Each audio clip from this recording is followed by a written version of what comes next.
Ahoy there folks, I'm Captain Benzie and welcome to another video for Eve Echoes. Today's video is going to be a real talk episode. Yesterday I put out the day one primer for the new anniversary update, going over absolutely everything that I could think of at least that was in that update, and I wanted to do that as kind of a almost unbiased, here's where everything is, here's sort of how it works. This is what I tend to do with content. I want to showcase things that people will enjoy, and obviously different people enjoy different things, and I try to keep my personal opinions out of it, in so much as I try to keep my personal gameplay out of it. What I instead like to do is to look at things from sort of a game design perspective and talk about what I think's a good idea and what's a bad idea based on my understanding of games design. Remember, my entire adult life, basically, I have been surrounded by games devs and working in the industry with various different teams. Not just for content creation, I've worked for QA, I've done a lot of other stuff before all of this as well. Obviously, Eve Echoes is the game that I eat, sleep, and breathe. If I'm not playing the game, I'm probably on Discord or going through the comment sections on YouTube.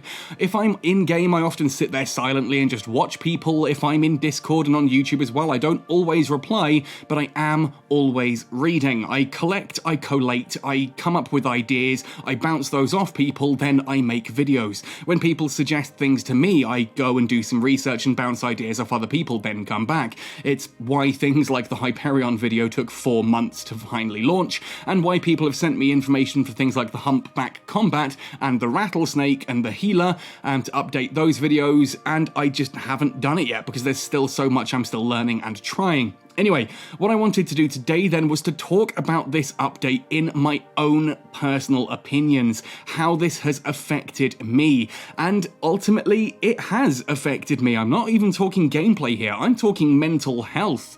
Yesterday was a difficult day for me, so we're going to sit down and we're going to talk about all of this, what this update means, what it has sort of showcased, and the good, the bad, and the ugly, I suppose, is a way of framing this one.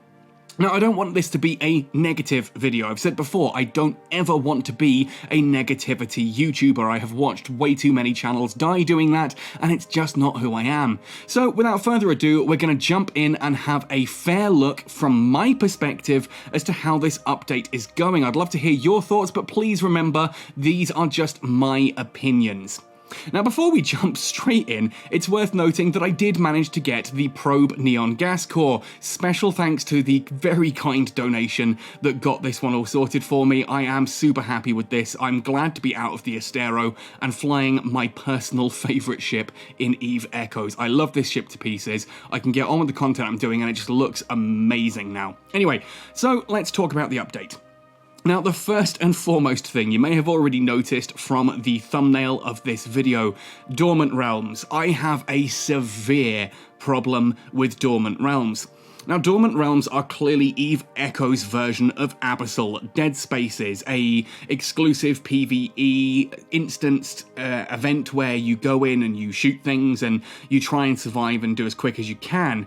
Ultimately, these are definitely Eve Echoes' own unique take on these.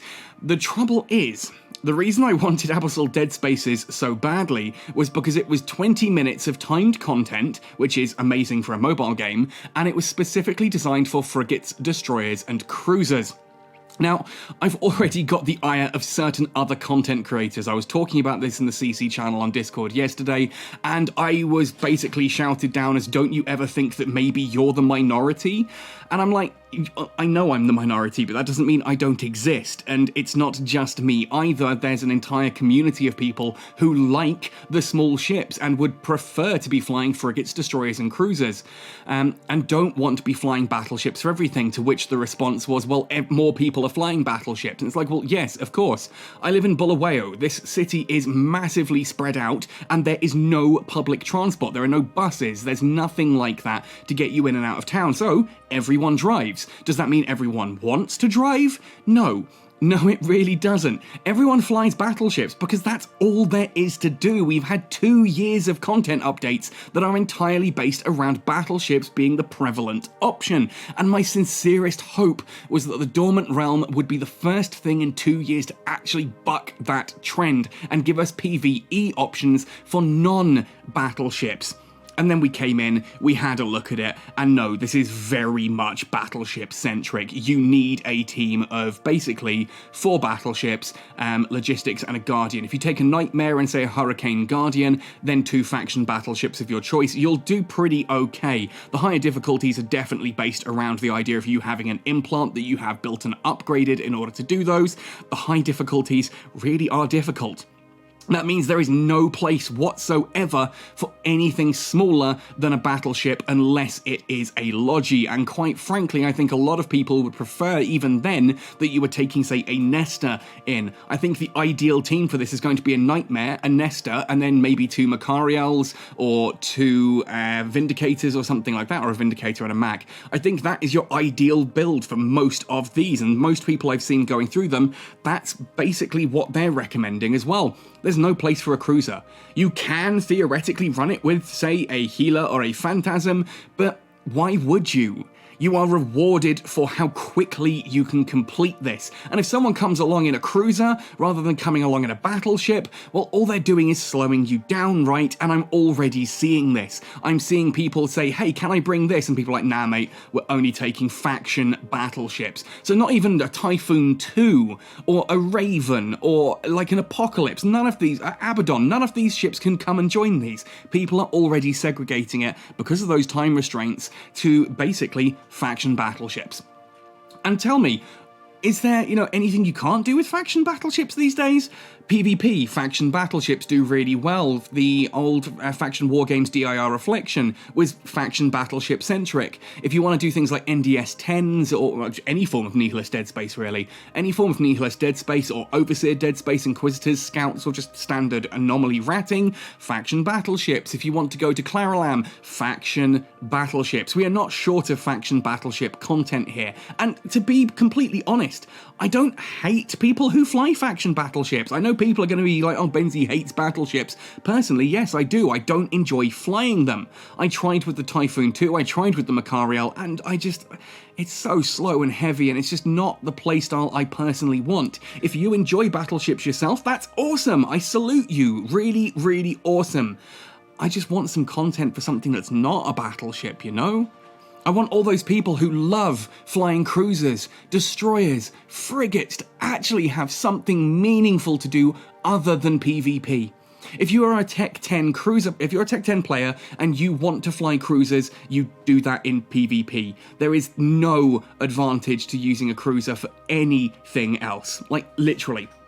Okay, some cruisers could do an NDS 6, or maybe some of the faction cruisers can just about scrape through an NDS 8. But you know what? A battleship can do all of those and NDS 10. And it's just, this is my point.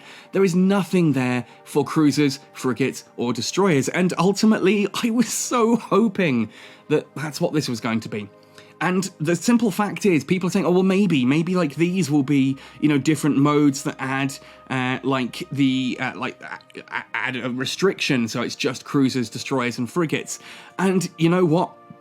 If they wanted it in on launch, they would have done it at launch. Now, Lancedot has since come out and said, I managed to grab him this morning, I'll put the screenshot on screen now if I remember to do this in editing, basically where I said, look, is there any opportunity that we're going to get these? And he's like, oh yeah, we had every intention of doing it, but then we decided not to because we kind of ran out of time.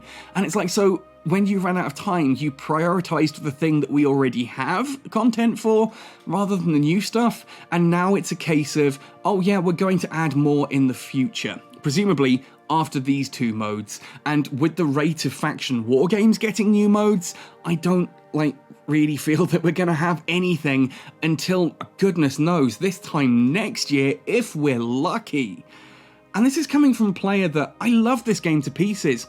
I want to go exploring. I've got this awesome new ship with this new nanocore that I really want to fly around and go exploring.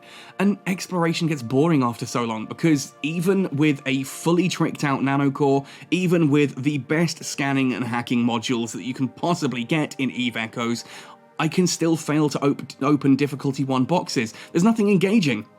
And that could be replaced with the hacking or the hacking minigame from EVE Online. Now, when Exploration launched, they said that yes, they were going to add the hacking minigame eventually.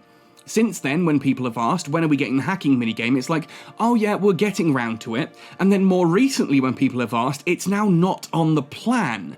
Which means, what? We had this cool new gameplay added that was something other than freaking battleships shooting at things, and they've done nothing with it. They've done nothing with it.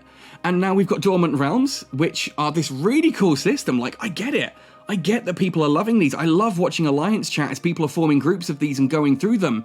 Just, again, for those of us who are crying out for some content that's not Battleship-centric, we didn't get it. And the freaking artwork for the Dormant Realms, which I've used as the thumbnail of this video, has a bloody rifter on it. You're advertising this mode as being available to smaller ships, and you fail to deliver on that. It's heartbreaking. Look, I love this game to pieces. I'm a content creator for this game. I adore what I do. But it gets hard sometimes to constantly hope for something and have netties say, yeah, it's coming, and it just never surfaces. And when it does surface, it's broken promises, and it's getting hard, you know? That really affects my my mental health. Like, I have issues anyway. If you've watched my video on autism and depression, you know that anyway. But it's difficult. It's difficult to stand up for this community, and I do mean all aspects of this community. I'm frequently getting shat on by people for the whole, oh, Captain Benzie will defend everything that NetEase does. No, I don't. This video's bloody proof. Go watch the video about missiles. Go watch all the videos about capitals. Just... sometimes I defend monetization because some people enjoy that stuff. I'm not fighting for one corner of the community, which so many of the other content creators do. They have one corner they fight for, and everything is about that corner. If it's not PvP-centric, no, this new mode is crap because it's not got PvP in it. I get that there are different playstyles, but that's the point. There are different playstyles other than freaking battleships. And it's getting so hard to hold on and wait for the eventuality that something gets added for non-freaking battleships. By the time that comes, God, I don't know.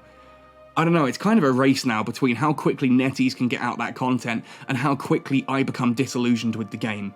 Because I do have to stop sometimes and tell myself that, look, it's okay, just hold on a little bit longer. And I'm getting tired of that. That is damaging to me. And it's not great, you know? It's not great. This was such a cool system. I'm glad that people are enjoying it. I just wish they could have, done it differently. Just make tidal lock the battleship modes, and then before the Abyss was going to be the cruiser, and just how much more difficult would that have been?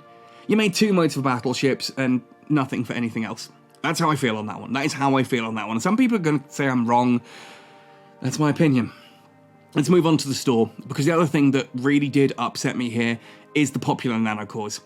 Now, I get that, yeah, everything here can be done with freedom. You know, you can earn ISK in gameplay, you can get yourself Plex, and then you can go for the popular nanocore Lucky and hope that you get one of these. And ultimately, if you're a frigate pilot, well, yeah, you might get the Dark Halo core, or you might get the one that's the, you get different boxes with different things in, is my point. So there is a chance that you get the one that you're after, but there's also a chance that you get something that's not necessarily the exact core you're after, but it's still useful to you. The trouble is, like me, I have one very specific ship that I wanted to get the nanocore for, the Probe Explorer, and doing this, well, ultimately, this lucky box could give me any of this stuff. The only one of those contains the actual nanocore that I want, and only one of those contains a nanocore for a ship that I even still fly. So, yeah, that's not ideal. And so I had to sit there and shell out for 500 aurum, or supposedly I'd have had to have shelled out for 500 aurum in order to buy this with the 100 discount in order to get the neon gas core down here for the probe. Now, fortunately for me, I was lucky enough to have an incredibly kind donation that dropped the $20 into PayPal for me to buy the amount of aurum necessary for me to get this core, and I'm loving it. That shouldn't have had to be the case. Like, these old nanocores, I get that you don't necessarily want to put them up for Plex because, well, Plex is, yeah, it's a market. And if you increase the demand for Plex, then you increase the price of Plex and how people want it.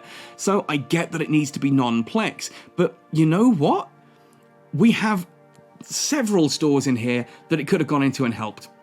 Concord Pass, Concord credits, that's where you got those nanocores originally. Why couldn't we blow a load of Concord credits on that? I had 80,000 Concord credits, and I would have happily dropped all 80,000 of them onto that one nanocore, if it would have allowed me to get it. Sorry, my English is terrible. Also, if we go across to the exchange store, the Scholar Point exchange is freaking useless right now. It's some skins for some cool ships, and it's the shuttles, which need a complete rework, and there is a video in the workings on how I would do that. Why not put those nanocores in the Scholar Points? Look, I'm sitting on nearly 2.176 million Scholar Points, and there's nothing I need with them anymore. I've literally bought everything on here that I could possibly use. I've got the Typhoon one, I've got the Tornado one, I have the Stabber one, I have the Talwar one, I have all of those skins basically, I've got all 4 of the shuttles.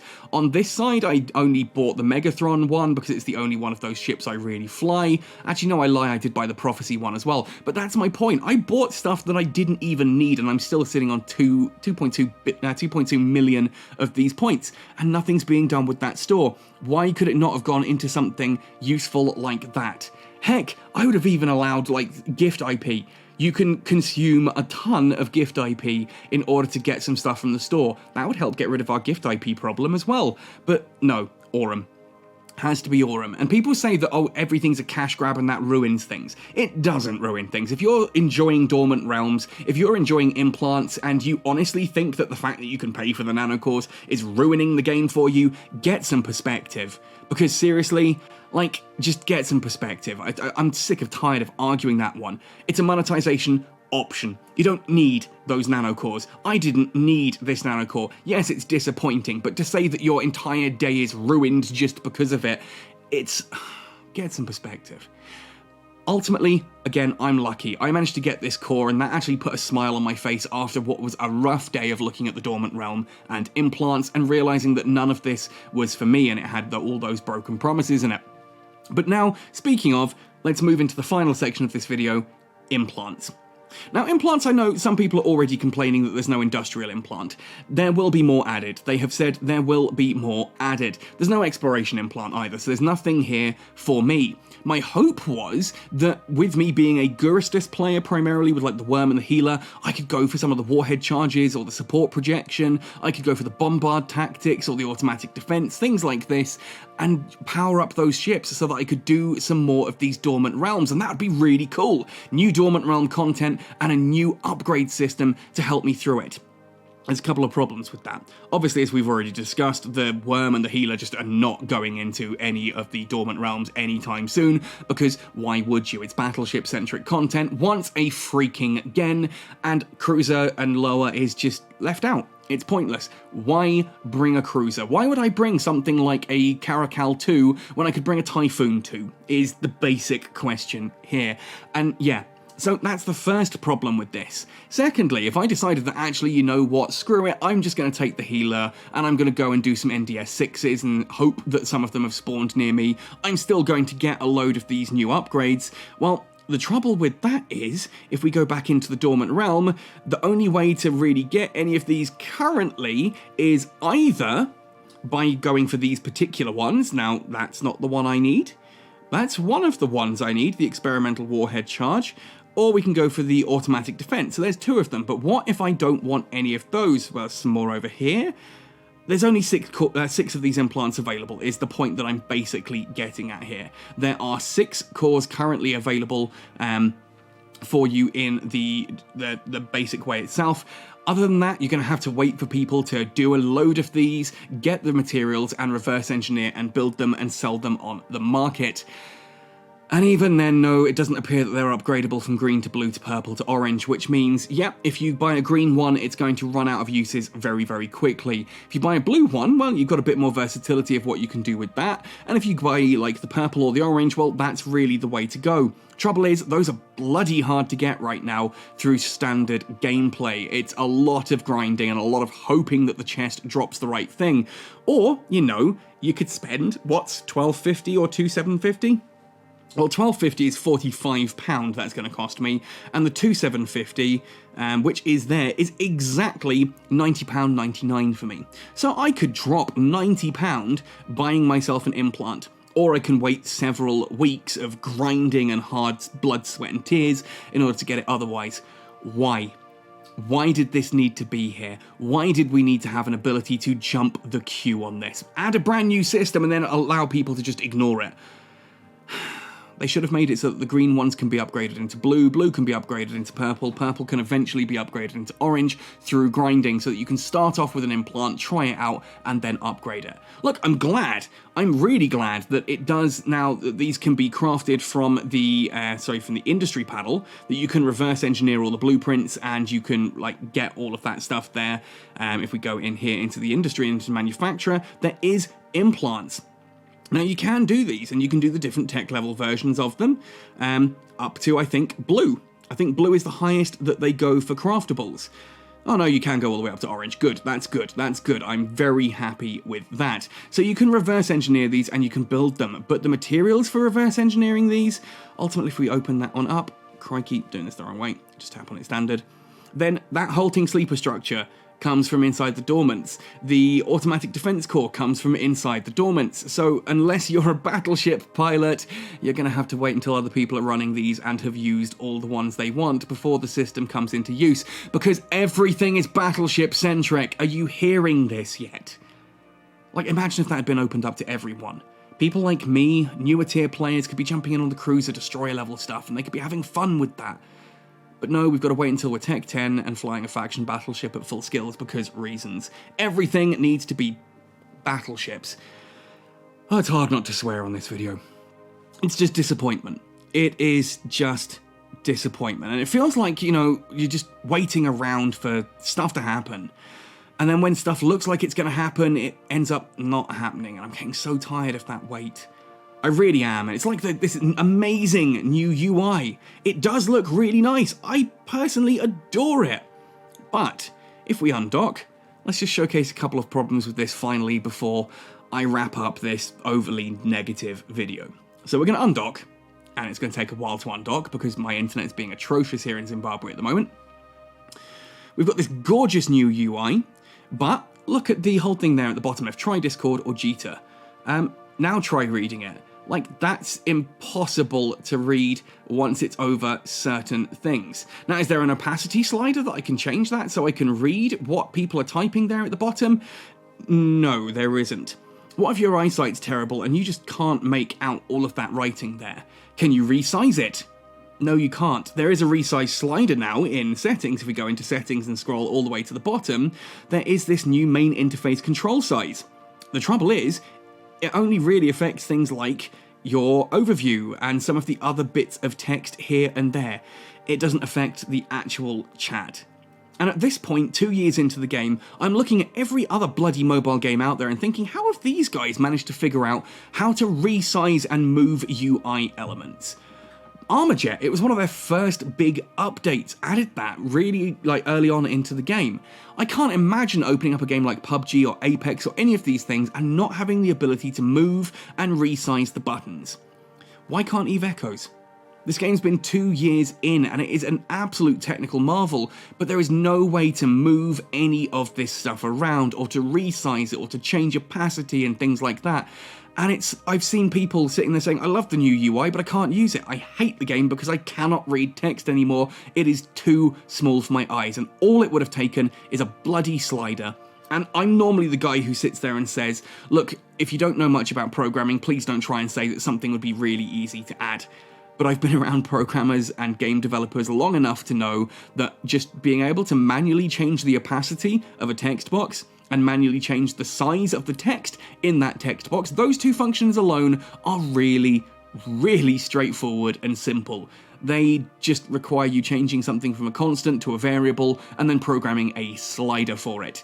I can do that myself in Unity. It is not difficult. So why the developers here have insisted that they're not doing this time and time again, I don't know. I love the look of the new UI. I love all of it. I genuinely do. Other than also, yeah, local apparently is the old UI, and I've docked now to hide it, but local comes up as the old UI and it's not scalable, and it always defaults back to the full one when all I want is the show this one so that I know if there's a red or a grey in a system. It's not difficult. Why is this on its own? Why is the local menu here in its own unique update style now? It doesn't match any of the other stuff in this new UI. Why when I open that local, can I not resize it? Drag from the top, drag from the bottom, and resize that box? Why am I stuck with this one size box that now doesn't fit anywhere? Like, I can have the text right down, but it's like, oh, it just squeezes in under the shortcuts there, but now it's over it's horrible, isn't it? It's absolutely horrible, and I just wish I could move some of these other bits around and I could just change things and relocate things and simple changes that would help so many people, but no, just more battleships. I swear, before we get new dormant realms for anything cruiser or destroyer or frigate related, I swear before we get the bloody Rifter Assault or anything to actually allow us to use the most iconic ship in EVE actually in the game, before we get that, we're gonna have force auxiliaries and faction capitals and super carriers and probably even freaking titans. Because I've got no reason to disbelieve otherwise. And that's the simple point here, that 2 years, I'm seeing patterns.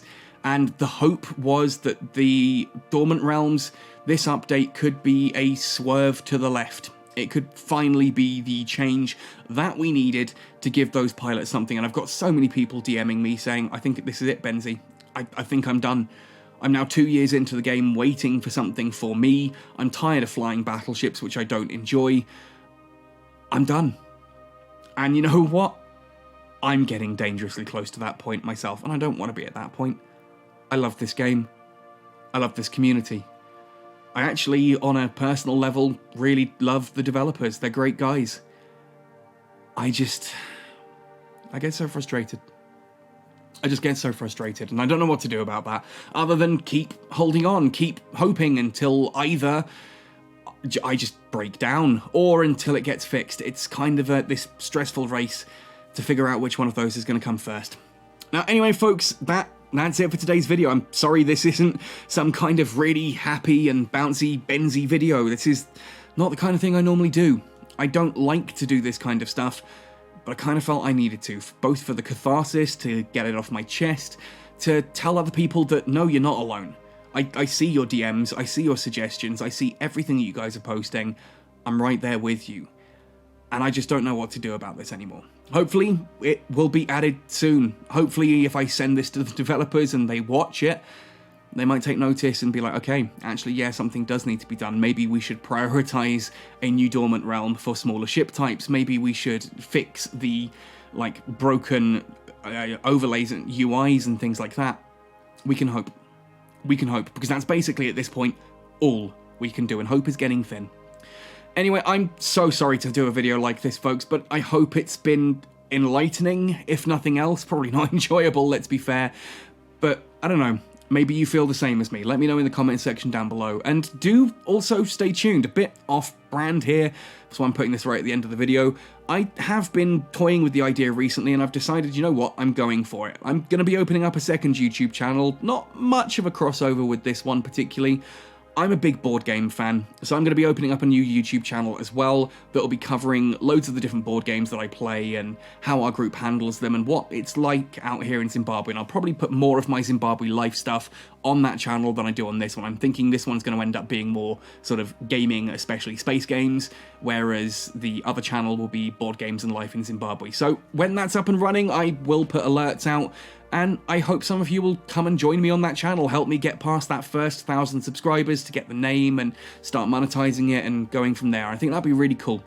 I'm not abandoning Echoes anytime soon. I'm not abandoning EVE anytime soon. We do also, of course, have Project M5 on the corner, so hopefully that will be out soon, and that will be really cool, and hopefully they'll fix the stuff in Echoes that I'm asking them to fix. We just don't know, and I'm holding on for that, and I hope you guys are too. I hope you'll stick with me on these journeys. I love you all. You are an incredible community to have as a YouTuber.